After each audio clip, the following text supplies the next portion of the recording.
မင်္ဂလာပါအခုဒီကုတူချရတီရတယ်ပြန်လည်ကြိုဆိုပါရစေအခုဆိုရင်ကျွန်တော်တို့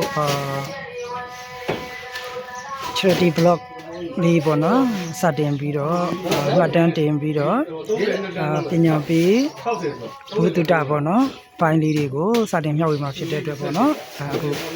ဒါစတင်ပြီးတော့မှတ်တမ်းတင်ရကူတာဖြစ်ပါပဲအခုဆိုရင်ဒါမကြခင်ပေါ့နော်အောင်ချမ်းသာပြင်ဦးလွင်မှာရှိတဲ့သတင်းသုံးနေတော်မူတဲ့ဆရာကြီး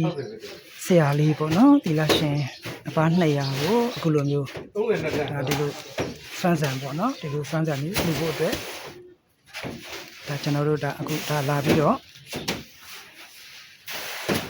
တည်ယူနေတာဖြစ်ပါတယ်ပေါ့နော်သာသနာပြုလုပ်ငန်းပဲပြောပရဟိတလုပ်ငန်းလိုပဲပြောပေါ့နော်ကျွန်တော်တို့ဒီလိုလုပ်ငန်းတွေကိုလုပ်တဲ့အခါမှာပေါ့နော်ကျွန်တော်တို့တဦးတယောက်တည်းပေါ့လှုပ်ဆောင်လို့မလွယ်ကူပါဘူးပေါ့နော်မလွယ်ကူပါဘူးအခုဆိုလို့ရှိရင်ဒါအခုဒါကျွန်တော်ရဲ့ကားထဲမှာပေါ့နော်မြင်နေရတယ်ဒီပဲပေါ့နော်ကလည်းပဲအထုပ်200ပေါ့နော်အထုပ်200လေသီလရှင်ဆရာလေးတွေကိုဆန်နဲ့အတူ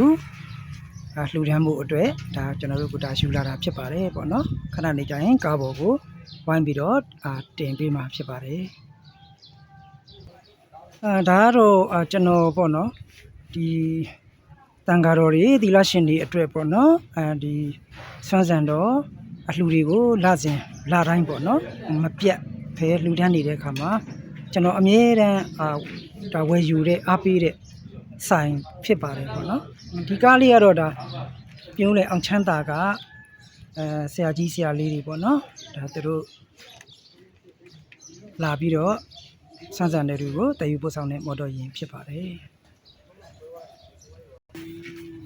ကျွန်တော်တို့ဒီသာသနာပြုလုပ်ငန်းပေါ့နော်ပရိဒါလုပ်ငန်းတွေလုပ်တဲ့အခါမှာဒါတူတယောက်တည်းလုပ်လို့မရပါဘူးပရိဒါလုပ်ငန်းဆိုတာသာသနာပြုလုပ်ငန်းဆိုတာအပြောလွယ်သလောက်တကယ်တမ်းအလုပ်ခက်ပါတယ်လက်တွေ့လုပ်ရတဲ့နေရာမှာလေစေတနာတွေဝါသနာတွေအနစ်နာတွေနဲ့ပေါ့နော်အားလုံးကိုပေးဆက်ပြီးလုပ်ရတာဖြစ်တဲ့အတွက်အခုဆိုရင်ဒါကျွန်တော်တို့ဒါကလဘဲတွေပေါ့နော်ကလဘဲတွေကိုဒါဆရာလေးတွေရဲ့အောင်ချမ်းသာပေါ့နော်အောင်ချမ်းသာပြင်ဦးလွင်မှာလူရမ်းမှုအတွက်ဒါသူတို့ရဲ့ကားပေါ်ကိုဒါပြောင်းပြီးတော့တင်ပေးနေတာဖြစ်ပါတယ်ပေါ့နော်ပြောင်းပြီးတင်ပေးနေတာပါဒါ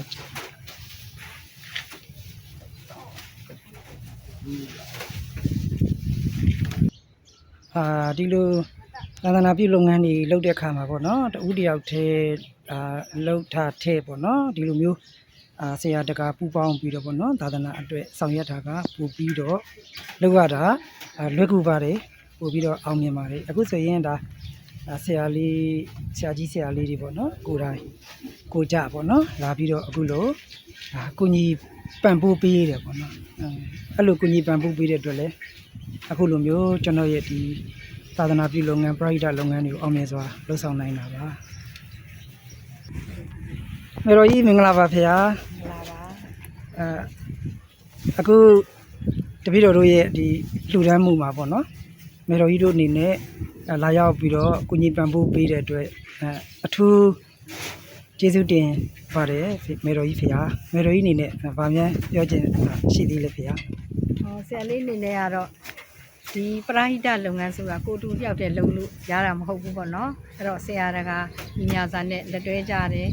သားတို့တဲ့ပရိဟိတအဖွဲ့အစည်းလေးကုညီဆောင်ရှောက်ပြီးတော့မေရီတို့သီလရှင်တွေအပါနည်းနည်းလေးမဟုတ်ပါဘူး200ကျော်လှူပေးသည့်အတွက်လည်းအထူးဝမ်းမြောက်ပါတယ်လို့နော်သီလရှင်တွေခင်ဗျာမှာ